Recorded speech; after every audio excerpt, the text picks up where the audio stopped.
Boa noite, pessoal. Como estão? Estou colocando aqui para fixar o tema da live. Tudo certo? Estela, Elisa, boa noite. Fábio, César, Cecília, sempre presente, muito obrigada. Deixa eu pontuar aqui. Vão colocando aí de onde vocês são, para eu saber, por favor. Por gentileza. Hoje a live é com a Natália Coliasso, advogada. Oi, Silvia, Simone, Aline, Toninha, Dr. Ivan, Larissa, Wellington. Boa noite. Dr. Marcelo. Deixa eu pontuar aqui, achar que são tantas pessoas chegando.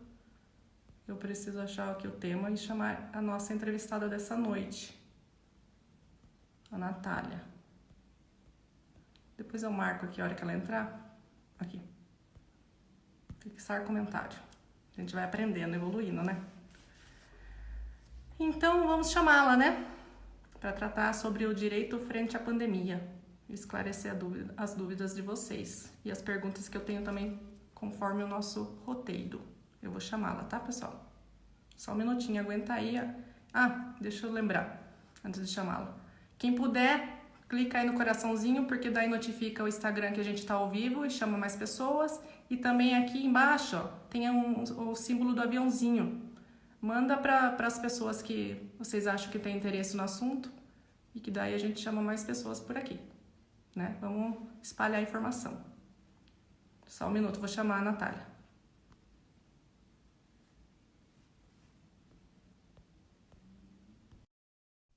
Vamos lá. Quem mais está por aqui?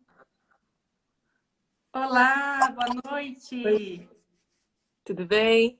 Tudo bem, doutora? Tudo bem, e você? Tudo jóia. Um pouquinho de frio, né? Agora vem, né? Sim. E enquanto o pessoal está chegando, já tem bastante gente aí nos esperando, te esperando, eu pedi que cliquem bastante nos coraçõezinhos pra gente, para auxiliar, para chamar o pessoal e também para mandar o aviãozinho para notificar as pessoas em direct, né? E enquanto isso, eu também vou fazer a leitura da introdução sobre você, tá bom? Tá. Lembrando que essa live aqui tem o apoio da KM Vídeos e da FCS.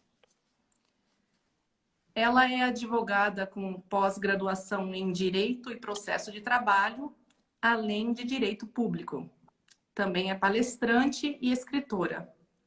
Defende causas civil, trabalhista, família, sucessões, assim como também trabalha com a área eleitoral. Nesta live de hoje, a minha convidada falará sobre a sua carreira e trará orientações sobre o direito frente à pandemia, especialmente na questão de negociação e direito do consumidor. Bem-vinda, Natália Coliasso, é um prazer tê-la aqui nessa live. Eu que agradeço o convite, é sempre um prazer acolher seus pedidos e trabalhar com você. Muito bem, deixa eu dar boa noite aqui para São Paulo, Valquíria, Silmara, Romani, Ângel, Joyce, boa noite, Thaís, Anali, Marcelo Latosta, Rose Santos, bem-vindos. Natália, para iniciar, eu gostaria que você falasse um pouco mais sobre o seu trabalho de advogada. Eu sou formada há 10 anos, né? Me formei em São Paulo, na Faculdade de Direito do professor Damásio de Jesus. Durante a faculdade, eu estagiei no Ministério Público, o que me ajudou muito, porque a minha prática toda eu devo à doutora Patrícia e à doutora Isabel, tenho uma gratidão enorme por elas. Até hoje tenho contato com elas e é muito prazeroso isso. Como você disse, eu atuo nas causas cíveis, família, trabalhista. Adoro o que eu faço, sou apaixonada pelo que eu faço e não me imagino fazendo outra coisa. Acho que Você, acertei na você escolha. atende em Tietê, né? Atendo em Tietê, tenho escritório em Tietê. Muito bem. Mas atuo também em qualquer cidade, então tenho processos em várias cidades da região, até São Paulo, então atuo em qualquer lugar.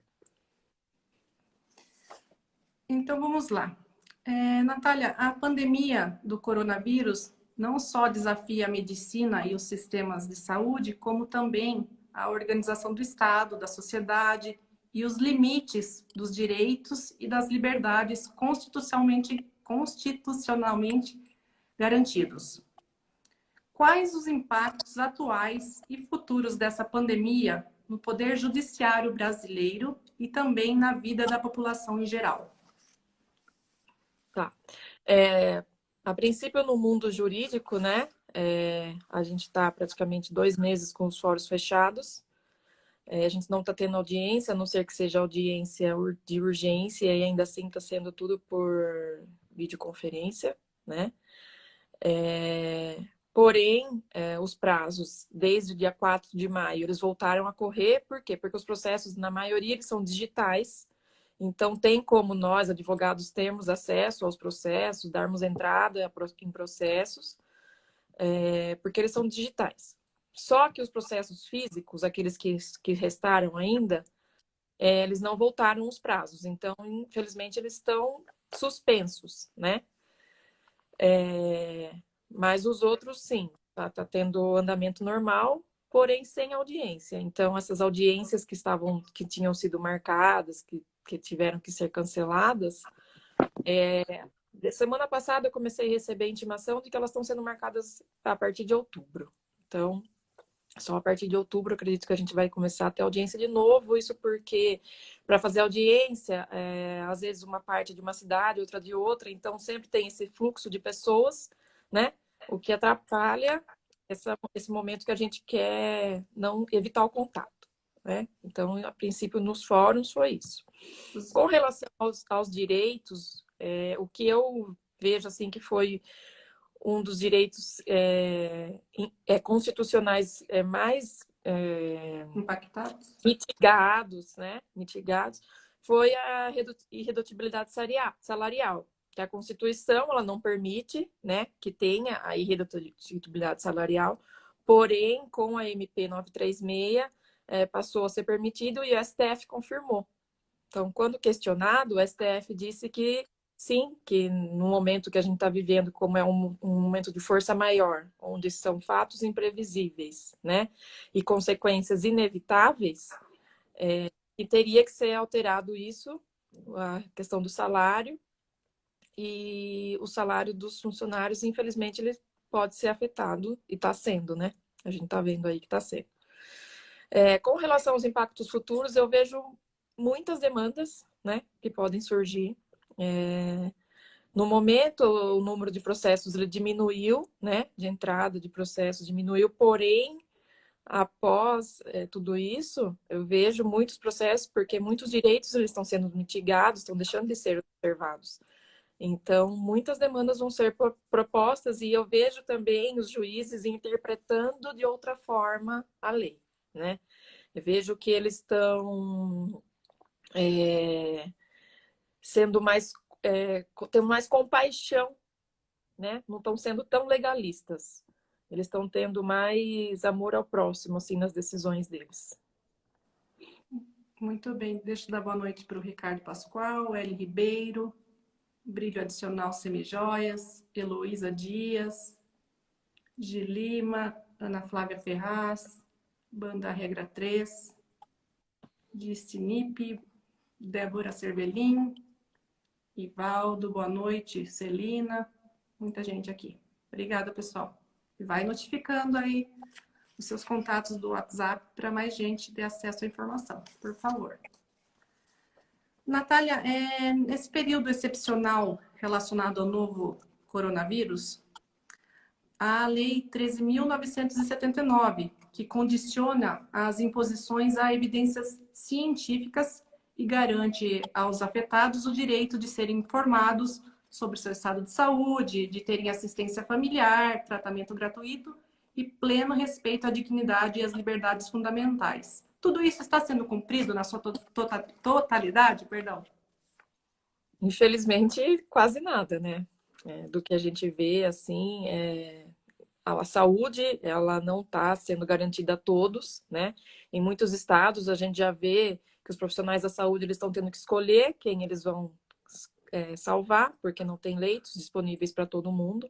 Então, o direito constitucional à saúde, ele está sendo mitigado demais, né? E no caso dos exames, eu, particularmente, eu acho um absurdo você só fazer exame quando a pessoa tem os sintomas muito graves. A pessoa praticamente está lá, vamos dizer, morrendo, daí eles fazem o exame para ver se é coronavírus. Eu acredito que não, eu acredito que teria que ser todo mundo fazer exame, até como uma forma de prevenir, né, a propagação desse vírus, porque se a pessoa não tem sintoma, eles não fazem o exame, mas ela pode estar com o vírus, então ela está propagando esse vírus, né? Então, essa lei, o que vai acontecer? Muitos processos vão surgir em decorrência dela, porque esses direitos eles não estão sendo fornecidos, né? Porém, a população também não cumpre, né, com a obrigação de ficar em casa. A gente vê que a maioria das pessoas, infelizmente, não está ficando em casa e o vírus está se disseminando por conta disso. Mas ainda vejo que o governo é o principal vilão, vamos dizer assim, né? Porque não está garantindo esses direitos.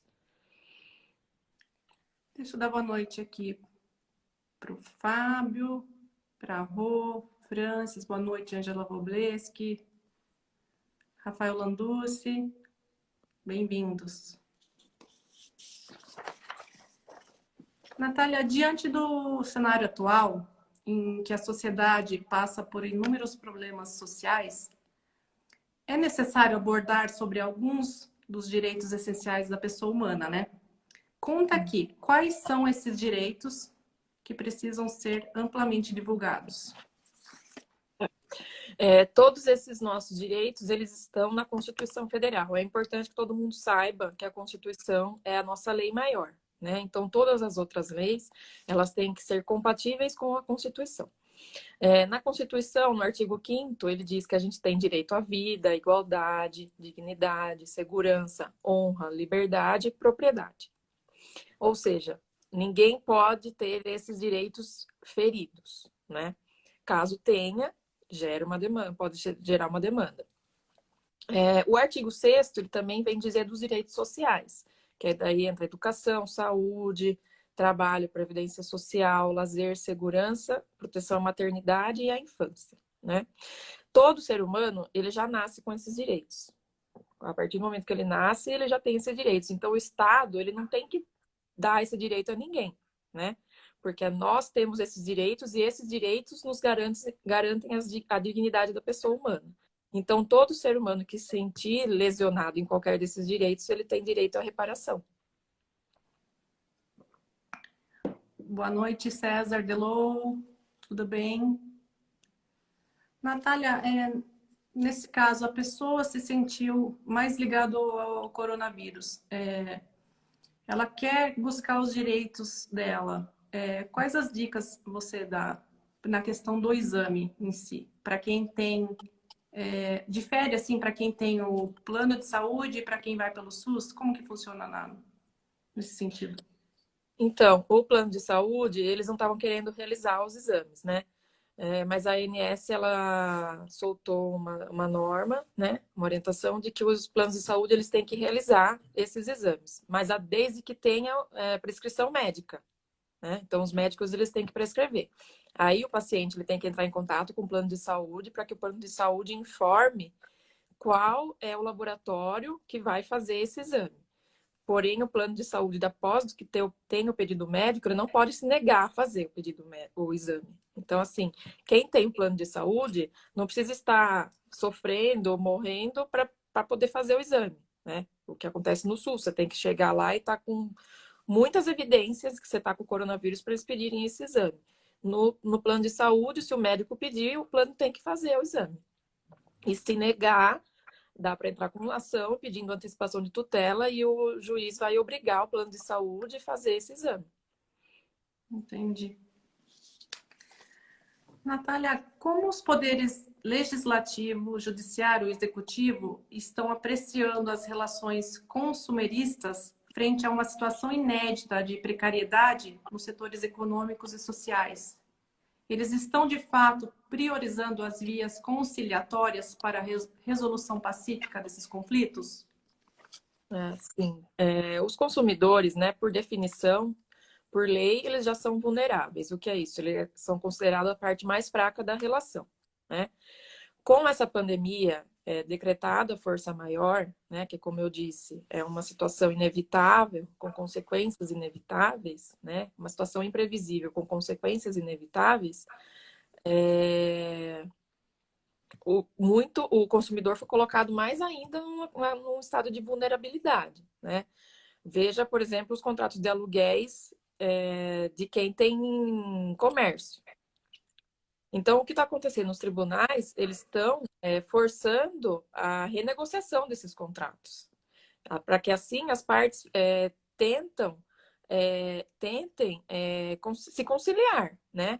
Em São Paulo, um juiz ele determinou que em um shopping as lojas deixassem de pagar aluguéis por 3 meses, porque tentaram amigavelmente, não foi possível. Então o juiz foi lá e determinou, né? Depois eles entraram com a ação, lógico, porque o juiz sem entrar com a ação, o juiz não vai fazer nada, né? A gente tem que entrar com a ação. Eles entraram com a ação, a Associação dos Lojistas, e conseguiram 3 meses de isenção de aluguel. Então, assim, os consumidores que já tinham uma situação de vulnerabilidade que fazia com que o judiciário tivessem eles como uma situação, como uma parte mais fraca da relação, agora eles têm são mais fracos ainda. E aí os juízes eles analisam as questões com mais cautela com relação aos consumidores. E você tem observado aqui na nossa região, Tietê, Serquilho, essa questão dos aluguéis, por exemplo, tá difícil de negociar? Eu percebo que tem bastante gente reclamando que os proprietários não cedem, né? Não facilitam, na verdade, qualquer tipo de parcelamento, algo nesse sentido. Como você tem recebido essas informações? Aqui na nossa região, Tietê, Serquilho, o pessoal realmente eles não querem ceder, né? Tem imobiliários que sim, que estão cedendo. Eu já vi imobiliária que deu 30% de desconto, imobiliária que parcelou, por exemplo, o aluguel tinha um valor, tirou uma quantia e disse que pode pagar essa outra diferença mais para frente. Mas sim, tem imobiliária que é irredutível, que não está dando desconto, apesar de saber que o imóvel é alugado para ponto comercial, que não está podendo exercer atividade. Só que assim, ao ser acionado o Poder Judiciário, esses proprietários eles só têm a perder, porque todos estão julgando a favor de quem é do locador, dando ao locador a garantia de que possa pagar mais para frente, ou então que tenha um desconto, porque se a atividade não tá sendo desenvolvida, como que eles vão conseguir pagar o aluguel deles, né? Então, assim, quem entrar com a ação tem muita chance de ganhar. Muito bem. Deixa eu dar boa noite aqui para Marcela Grando, Anilson Tesoto, boa noite. O Rafa coloca aqui, Rafael Landucci, está difícil. Além de não ceder, cobram tudo que podem e não podem. Daí tem que ver a questão também de contrato, né? Sim, até a questão de contrato, quando as pessoas elas querem cancelar, né, rescindir o contrato, o que acontece é que os juízes eles não estão aplicando a multa, né, por rescisão de contrato. Só que tem imobiliária que ainda assim quer aplicar a multa. Então, assim, falta um pouco de compaixão, né? Porque a pessoa não está trabalhando, não está desenvolvendo atividade. Como que você vai querer que ela continue te pagando? Ou então ela quer rescindir o contrato de aluguel, você quer cobrar multa ainda? Então, Qual, não tem, é absurdo, não tem fundamento, assim. É o que eu falei, a gente está vivendo um estado de força maior. É um momento que a gente nunca previu isso. Então, tudo que vai ser aplicado agora de lei tem que ser diferente, não pode ser o normal. para as pessoas que estão aqui, estão tendo alguma dificuldade nesse sentido de pagamento de aluguel, de negociação, e de repente nem tem condições de contratar um advogado, qual a orientação, assim, um geralzão que você pode indicar para ela chegar e falar para o outro, para quem trata diretamente com o dono do ponto ou com a imobiliária, quais os argumentos que você indica que essas pessoas apresentem na ocasião? Eu oriento que seja feito um pedido por escrito, né, para a imobiliária ou para o proprietário, informando que, diante da pandemia, não está podendo exercer as atividades, ou então, por exemplo, residencial, que a pessoa também trabalha com comércio, não está conseguindo pagar o aluguel da casa. Informar que trabalha com comércio, não está conseguindo cumprir com a questão do aluguel, e fazer uma sugestão. Sugiro pagar o aluguel de tal forma, né? Como se fosse uma proposta. Ou, caso não seja aceito, quero rescindir meu contrato sem aplicação de multa. E ter uma garantia de que a pessoa vai receber isso. Então, seja por mensagem de WhatsApp, porque mensagem de WhatsApp as pessoas pensam que não, mas vale como prova, né? Em processos, vale como prova. Registre por mensagem de WhatsApp, por e-mail. Caso não consiga nem assim uma solução com a imobiliária ou com o proprietário, aí sim entrar com a ação. Porém, a OAB ela não está atendendo, né? Nesse caso. Mas a maioria dos contratos de locação, eles prevêem condenação em honorários, caso tenha alguma disputa por conta do contrato de locação. Então, muitos advogados podem pegar essas ações e não receber agora, mas receber numa hipótese de sentença, entendeu? Então, eu acredito que é uma saída para as pessoas que estão nesse momento com esse problema. E nesse caso, a pessoa apresentou o argumento dela, a colocação dela da negociação, e o proprietário daquele local, daquele ponto, não aceitou. Esse proprietário, ele está no direito dele de não aceitar? Tá, infelizmente sim, né? É, Tem um contrato que rege essa relação entre as partes, que faz lei entre essas partes, né? Porém, é o que eu disse, em sede de uma ação judicial, esse contrato vai ser interpretado por um juiz que vai saber da situação que todo mundo está passando, né? Então, se ele deixar esse contrato ser interpretado por uma terceira pessoa, ele corre o risco de não ter tudo aquilo que ele deseja com o contrato. Então, assim, ele pode não aceitar, ele pode continuar querendo cobrar. Só que se ele entrar com uma ação para cobrar esse valor, pode ser que o juiz fale assim: não, não é devido esse valor, não na integralidade, porque a gente estava vivendo uma situação excepcional, então você não pode cobrar ele da forma que você está querendo cobrar, entendeu? Entendi.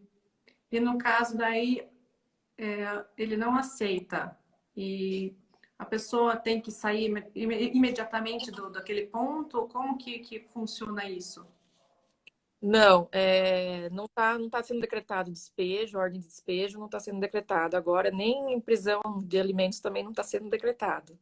Então, nesse momento, quem está devendo aluguel, vamos dizer que está em vantagem por conta do despejo, não vai ser despejado, né? Mas depois pode ser cobrado. Depois que tudo. Outubro, após outubro, daí sim. Vai ter despejo, vai ter prisão por alimentos. Muito bem. Deixa eu ver aqui quem está chegando. Boa noite, Valdeli Moro, Geraldo Antunes, Panes Bopato, José Guilherme Betti, Dani Fré, Tino Cruz, boa noite, Nilza Pilon. O doutor Marcelo Nassuti coloca aqui: o contrato não protege o locador, né? Na maioria das vezes, não. A proteção é sempre do locatário. Só que o locador, ele não tem opção, então ele acaba assinando esse contrato, né? Lina, boa noite, Lilian, Giane. A Ângela coloca aqui também, mas tem inquilino se aproveitando também. Precisa provar que perdeu ganhos? Quais os tipos de provas funcionam nesse sentido dos aluguéis? Então, a profissão da pessoa, para mim, já é prova, né? Se ela se qualifica, por exemplo, como empresária, comerciante, né? Então, a gente sabe que esses profissionais, eles, ou então profissional autônomo. No meu caso, eu não estou conseguindo trabalhar. Eu estou pagando aluguel do meu escritório, mas não tô podendo atender, né? Porque a prefeitura não autoriza a gente trabalhar. Então, assim, é, a profissão para mim já é uma prova de que a pessoa está com um problema para pagar esse aluguel, você entendeu? Porque normalmente a imobiliária ou então o proprietário, quando ele vai locar esse imóvel, ele faz uma pesquisa da vida da pessoa, né? É uma série de documentos, você tem que levar lá e tal. Então a pessoa sabe quem está alugando e quem está o que a pessoa faz para conseguir pagar esse aluguel. E no caso das pessoas que são residência, não comércio, tem a questão de os contratos de trabalho suspensos ou uma própria demissão, né? Sim, Que com vale como certeza. prova, né? Aquele extrato de pagamento dos salários que está sendo pelo governo, né? Que eles tiveram uma defasagem no salário, porque o salário ele foi calculado em cima do seguro-desemprego, então as pessoas não estão recebendo ele na integralidade, né? As empresas que acionaram o governo para pagar o salário dos seus funcionários, os funcionários não estão recebendo ele na integralidade. Essa prova também. Ela pode juntar o olerite e falar, ó, eu ganhava 1.000, agora eu tô ganhando 600, né? Tá, o Tino Cruz pontua aqui a questão como fica o fiador. Tem O alguma fiador, como a penalização gente, para ele? como a gente brinca, o fiador é a pior espécie, né? Ninguém quer ser fiador porque você não tem garantia nenhuma, né? Infelizmente, o fiador vai responder nos limites do contrato. O que o juiz determinar, se for caso de ação judicial, ele vai ter que responder. Só que ele tem que ser citado, né, na ação. Ele tem que ser citado. Muito bem, deixa eu dar boa noite aqui para Sérgio Honório. Cris Martim, boa noite. Tayara De Martini, Karina. Sejam bem-vindos. Natália, neste momento, quais são os maiores abusos sofridos pela população em relação aos seus direitos? E dentro desse contexto, o que é plenamente justificável e o que não é? Tá. Vamos lá. Repete para mim, Damana, que eu perdi. Primeiramente, os maiores abusos sofridos em Tá. relação à população, dos direitos da população. Perguntas é confundir. O maior abuso para mim no momento é não ter todo mundo não ter acesso à saúde, né? O nosso direito de ir e vir, ele está mitigado porque se todo mundo sair na rua, o sistema de saúde vai entrar em colapso e a gente não vai ter acesso à saúde, né? Então, para mim, o maior abuso é a dificuldade de todos terem acesso à saúde, de todos terem acesso aos exames, né? Mesmo porque eu penso que se todo o imposto que todo mundo paga a vida inteira tivesse sido empregado da forma que a Constituição determina, né? Porque a Constituição determina a porcentagem, a quantidade dos impostos para que eles têm que ser aplicados na área da saúde e tal. Se tudo isso a vida inteira tivesse sido aplicado, a gente teria leito para todo mundo, a gente teria respirador para todo mundo. Então, para mim, é inconcebível a gente não ter esse acesso à saúde, mas ele está sendo um abuso, abusado nesse momento, né? Justificável, apesar de eu não concordar muito, mas é justificável, a nossa liberdade, nossa liberdade de ir e vir, né? Que ela está mitigada, porque não que a gente não possa sair de casa, a gente pode, mas a gente sabe que se a gente sair, a gente pode contrair o vírus, e a gente não sabe o que pode acontecer com a gente se a gente tiver esse vírus. Então, eu entendo que é justificável, apesar de eu não concordar. E a questão, a segunda parte é, você acha que tudo está sendo justificável, não só essa parte dos planos de saúde? as outras áreas do direito também? Na área de direito Nem de família. você falou da família, a questão do. Então, eles não estão conseguindo fazer audiência, então as pessoas não estão conseguindo ter acesso à OAB para ter defesa, né? A quem não tem condições de ter um advogado, não está conseguindo ter acesso à OAB para poder ter um advogado para se defender. Então, no caso do devedor de alimentos, pode ser que a mãe entre com a ação e fale, ele está devendo alimentos, mas aí a defesa dele, ele não está, ele tem os recibos que ele pagou. Então,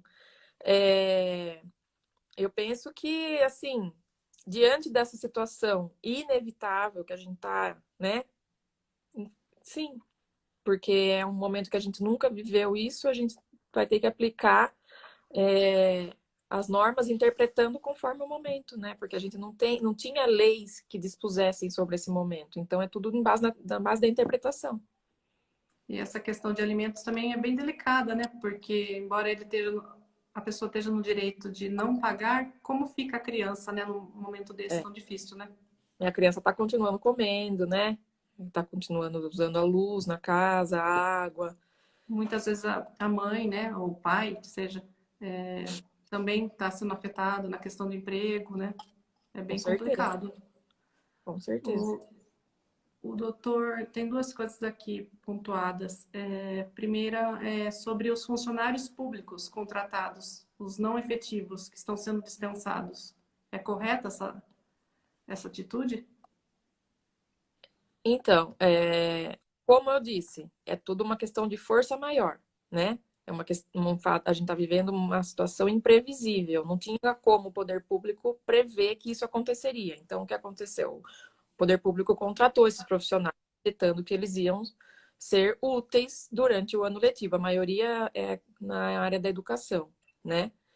Então, não está tendo aula. As escolas estão fechadas. Então, também a gente tem que pensar que seria uma despesa para o poder público sem uso, né? E o poder público ele tem que justificar toda a despesa para o Tribunal de Contas. Então, como que eles iriam justificar uma despesa com esses profissionais, sendo que as escolas estão fechadas? É lógico. Justificável, né? É, é lógico, as pessoas foram lesionadas porque elas fizeram planos com esse trabalho, né? Porque normalmente o contrato é de 12 meses, 6 meses, então elas se programaram, umas fizeram compra em cartão e tal. A gente entende a revolta. Porém, nesse cenário não tinha muito o que se fazer, né? Não tinha como justificar essa contratação, a continuidade desse contrato. O Dr. Marcelo Nassuti, veterinário, coloca aqui que é inconcebível a diferença de direitos e deveres entre setor privado e público. O que você Sim, tem a dizer a respeito? sim, com certeza, né? Porque o poder público, vamos assim, num processo, ele tem prazo em dobro, o privado não tem, né? Ou até uma penhora não é feita da mesma forma que é feito com uma pessoa física, não é feito com o setor público, né? Então, assim, com certeza, não é aceitável, né? Mas está na lei. Natália, durante essa pandemia, a gente vê salários reduzidos, contratos suspensos, desemprego. Ficou difícil para muita gente a questão de pagar em dia as contas de luz, de água, de internet, telefone, o aluguel que a gente já falou. Quais são as soluções que estão sendo aplicadas de modo geral, nesse sentido, né, dessas contas? E qual a sua orientação para essas pessoas que vivem isso? É, Quer começar quer separar contas de luz, água, é, internet? na minha visão, né, e também na visão do STF, que já declarou isso em 2 recursos extraordinários, esses serviços eles são essenciais, né? A gente não tem como ficar sem eles. Porém, no decreto presidencial 10.329 de 2020, o Bolsonaro excluiu eles como serviços essenciais. Só que isso fere a dignidade da pessoa humana, né? Que é o que eu falei lá em cima. É um direito constitucional, né, nosso, tá lá no artigo 5º. Então, não, eu vejo que não tem como cortar esses serviços, né? As empresas, as concessionárias que estiverem fazendo isso, elas estão agindo de forma inconstitucional e terão que indenizar o consumidor que elas façam, que elas tomem esse tipo de atitude. Então, se o consumidor tiver a água cortada, a energia cortada e entrar com uma ação, sim, ele vai ter, na minha visão, ele vai ter uma indenização por dano moral. Ainda mais nesse momento que a gente precisa de água para lavar as mãos, porque a melhor forma de não se infectar é lavando a mão com água e sabão. E aí a pessoa não tem dinheiro para pagar a conta, não tem dinheiro para comer e também não tem água na casa porque cortaram. Sendo que a água, energia, são inerentes à dignidade da pessoa humana. Para a gente ter dignidade da pessoa humana, a gente precisa disso. Então, na minha visão, não tem como suspender esses serviços. E na questão da internet e dos telefones, funciona a mesma regra ou não? Eu vejo que não. Internet, para mim, não é serviço essencial, apesar, né, de todo mundo usar, precisar, mas não é uma coisa essencial, né? Você não precisa dele para viver. Você vive sem água, sem energia, sem internet e sem telefone, né? Lógico, existem exceções, toda regra tem exceção, mas eu vejo que internet e telefone poderia ser cortado. Deixa eu dar boa noite aqui para Célia Carniel, Ana Pascotto, JM, Cíntia Pilon, Maria Antônia. Boa noite. Natália, voltando na esfera dos planos de saúde em relação ao coronavírus, eu queria que você reforçasse a questão dos direitos dos usuários, né? E quais os maiores problemas enfrentados. Por exemplo, quem tem plano de saúde e de repente não conseguiu pagar e precisa dele, como que vai ficar? Bom, o plano de saúde é aquela coisa, você paga e usa, né? Então, a partir do momento que você não pagou, o plano ele pode deixar de te atender. Porém, como estamos em uma situação excepcional, né? Eu acredito que isso também tem que ser revisto pelos planos de saúde. A pessoa a vida inteira pagou o plano de saúde certinho, chegou agora não pagou, né? A gente tem que ter um bom senso. Mas eles sim, eles vão deixar de atender, né? Eles não vão atender. Aí vai ter que entrar com ação, pedir uma antecipação de tutela para que possa ser atendido com o plano de saúde. O que os planos de saúde estavam fazendo no começo da pandemia é aquilo que eu falei, eles não estavam autorizando a realização de exames. E outra coisa também absurda que eles estavam fazendo era é, limitar o período de internação. Então, por exemplo, eles colocavam lá que a pessoa podia ficar internada por 48 horas.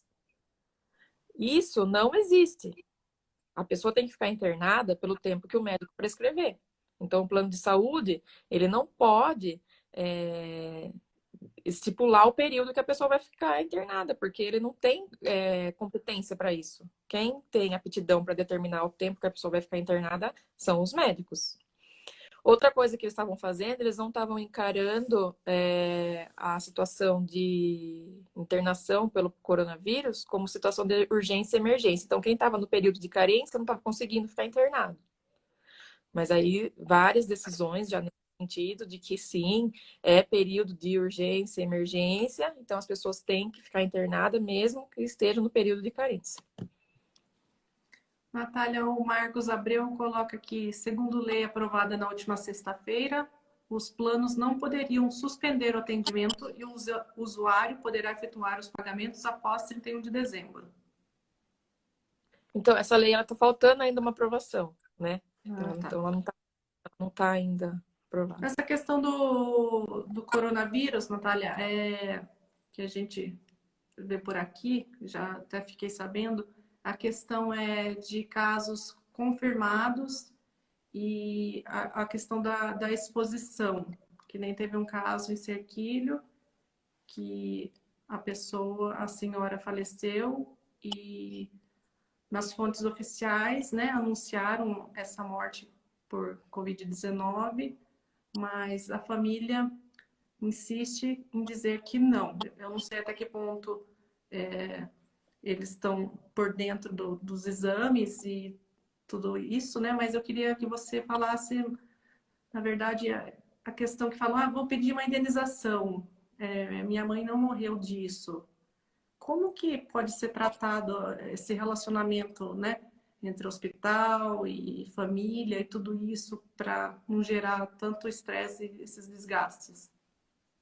Então, aí para mim isso é uma questão mais processual, né? Eu vejo esse pedido como, nesse momento, se ele não tem prova de que a mãe não morreu de coronavírus, se o atestado de óbito está lá que morreu de coronavírus, é um pedido impossível. Então, a petição inicial nem seria aceita, porque não tem prova e não tem como produzir essa prova, a não ser que ele peça a exumação do corpo, né? Mas aí vai ter que ter toda essa perícia e tal. Então, eu vejo nesse momento como um pedido impossível, né? Uma ação que não vai ser aceita. Ele pode entrar com a ação, mas não vai ser aceita, porque a prova que tem nos autos é de que ela faleceu de coronavírus. Ele não tem uma contraprova. A não ser Entendi. que exija, né, a exumação do corpo e toda essa questão burocrática. Tá. E na questão também ainda do coronavírus, que o pessoal fala bastante que tá lá no prontuário, no atestado de óbito, Covid, é fato mesmo, é certo, porque todo mundo tá falando assim, morreu, já é coronavírus. É uma questão bem delicada, né, de se trabalhar, né? Se tá ali, realmente é para ser, né?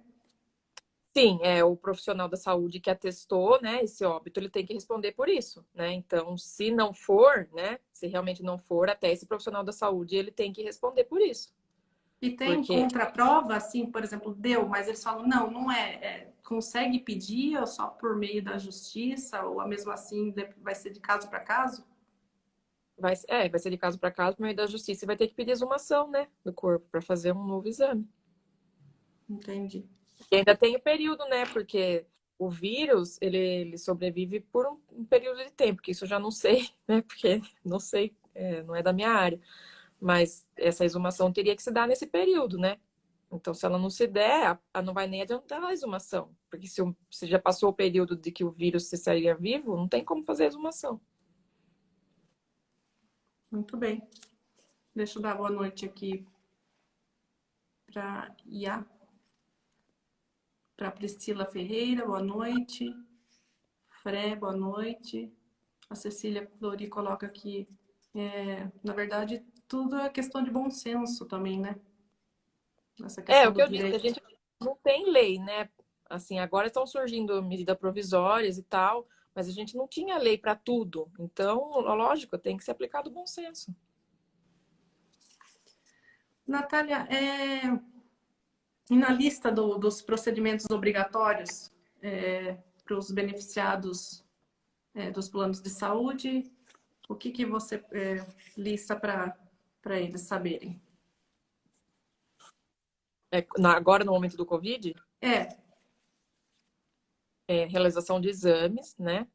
Todo e qualquer exame que seja necessário, principalmente para detectar o Covid, internação pelo período que seja necessário e nessa internação que sejam realizados todos os procedimentos que os médicos julguem ser necessários. Então, não vejo uma hipótese do plano não autorizar algum procedimento médico, né? O plano ele tem que aceitar todos os pedidos que os médicos entenderem necessários para verificar a situação do paciente. E eu- também, e também não proibir o atendimento daquele paciente que estiver no período de carência. e o que percebe-se também é a questão de internação dos acompanhantes. Eu não sei se são todas as unidades de saúde que estão agindo dessa maneira, mas eles estabelecem que seja uma pessoa só para ficar acompanhando, não permitem essa troca, né? Porque, circulando pessoas, né? Isso eles podem fazer. Sim, podem. Até teve maternidade que não estava querendo autorizar que as gestantes fossem acompanhadas pelos pais, né? E teve decisão já judicial autorizando que realmente não tivesse acompanhante, mas também teve decisão de que sim, poderia ter acompanhante. Porém, não pode ter a troca. Não pode ter a troca, e a pessoa que entra fica lá até o paciente ter alta. Tá, e essa questão antes pandemia, se observava assim nas decisões, lógico, seguindo a lei, mas de juiz para juiz tem aquela variação de interpretação. Você acha que pode ocorrer no pós-pandemia também? Ou você acredita que eles vão dar preferência para as pessoas que mais foram penalizadas por tudo isso? Sim, porque o juiz, ele não é obrigado a dar uma decisão conforme o tribunal determina. O juiz, ele é livre, né? É o livre convencimento motivado que a gente fala. Então, ele tem que motivar a decisão dele, mas ele tem a decisão livre. Então, sim, vai continuar tendo decisões conflitantes. Muito bem. Deixa eu dar boa noite aqui para T. Silva Rezende, Daiane. Bem-vindos. Natália, como que a pessoa deve proceder em caso de ver negados os seus direitos nesse período de pandemia, né? E vai ser possível acionar a justiça com rapidez e agilidade antes de outubro? Sim, como eu disse, eles estão trabalhando em home office, né? Foram disponibilizados para nós, advogados, contatos para entrar em meios eletrônicos com os servidores, né? Então, a gente consegue falar com os escreventes, né? Eles informaram para as OABs os contatos. Então, a pessoa que tem esse direito negado, ela tem que procurar um advogado. O advogado ele entra com a ação, pede uma antecipação de tutela, e essa antecipação de tutela, normalmente, de 1 a 5 dias, tem uma resposta, né?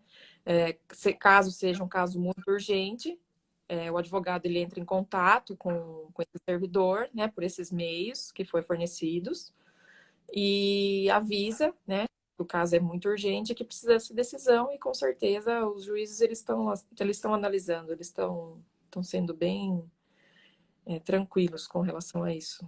Para Né? quem não sabe, explica o que é antecipação de tutela, por favor. Tá. Quando a gente entra com uma ação, a gente tem um pedido, né? Vamos supor, eu quero que o hospital me deixe fazer o tratamento médico. Só que às vezes a gente tem urgência nesse tratamento médico, porque se demorar todo um processo, a pessoa pode correr o risco de morrer, né? Então, quando a gente tem risco de lá na frente o resultado do processo não ter mais sentido, e a gente conseguir reverter essa situação, por exemplo, no caso de um tratamento médico, a juíza ela antecipa a tutela, ela deixa o paciente fazer o tratamento que o hospital, o médico prescreveu. Então, o paciente vai fazer, mas ele pode, depois, lá no final, o juiz entender, não, você não tinha direito a esse tratamento, aí ela vai converter em uma indenização. Então, esse paciente vai ter que indenizar o hospital todo esse tratamento que ele teve. Então, assim, quando o juiz ele vê que é um caso urgente e que ele sabe essa medida pode ser reversível, ou seja, ela consegue transformar isso numa indenização, consegue voltar ao status quo, a gente fala, né? O juiz antecipa a tutela. Deixa eu dar boa Mas noite aqui para. Pode falar. é necessário a urgência. E além, nessa questão de urgência, cabem essas questões de saúde e qual outros temas que cabem antecipação de tutela? Ah, são vários temas, né? O que a gente mais usa é saúde, alimentos. Por exemplo, uma pessoa que tem o nome negativado indevidamente, né? Ela pode pedir para ser suspenso essa negativação no nome dela. Aí depois, se no final o juiz entender que não, ela realmente tinha que ser negativado o nome, o juiz retorna com a negativação, mas ele pode suspender. Deixa eu pensar mais. Deixa eu dar boa noite aqui para o Edmur Tawil. acabando de chegar. Edmur vai estar aqui na live com a gente também. Logo mais, acompanhe aqui as nossas redes sociais. Natália, se você lembrar, daí você pontua depois. Busca e apreensão, né? Também, quando tem um bem que está com uma outra pessoa e o juiz visualiza que corre o risco de lá no final do processo não conseguir reverter esse bem, ele pode determinar que, que esse bem seja reavido no início do processo. Também é uma hipótese. Muito bem. Mas tem que ter urgência. O principal é a urgência. É de conhecimento público que na época de pandemia existem profissões em risco, né? Em risco de morte. E o que pode ser feito quando essas pessoas, esses profissionais, vivenciam rotinas exaustivas e muitas vezes não contam com sua própria remuneração em dia? Acontece muito isso no profissionais da saúde, né? Os profissionais da saúde, eles tiveram muitos dos direitos deles mitigados, né? Porque a MP, ela autorizou jornada de 12 por 36 por acordo individual, né? Porque antes de uma jornada de 12 por 36, teria que ter um acordo entre o empregador e o sindicato. Agora não, agora pode ser entre o empregador e o empregado, né? Por conta da MP. Autorizou trabalhar 12 horas e por 2 dias seguidos. Então, assim, os trabalhadores da saúde... eles foram muito atingidos, né? Além de estarem lá na linha de frente, os direitos deles também foram muito mitigados. O que também prejudica o psicológico deles, né? Já está abalado e ainda assim piora. Mas nesse momento, com fórum fechado, com a audiência sendo marcada para outubro ou 2021, eu vejo acionar o Ministério do Trabalho, né? O Ministério do Trabalho tem que ser acionado para que as devidas providências sejam tomadas por eles nesse momento.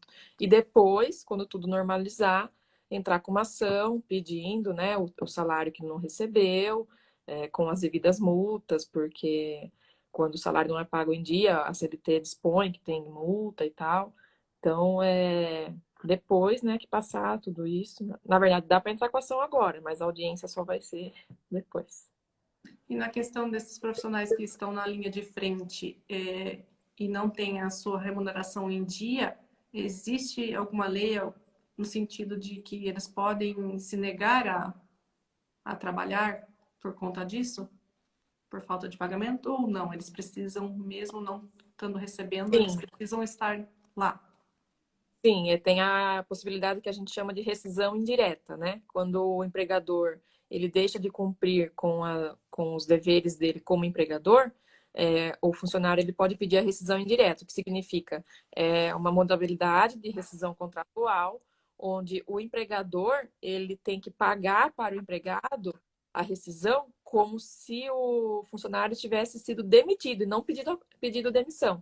Né? Então, o funcionário ele vai ter todos aqueles direitos, multa de fundo de garantia, aviso prévio indenizado, toda aquela questão. Então, existe essa possibilidade da rescisão indireta. Tá.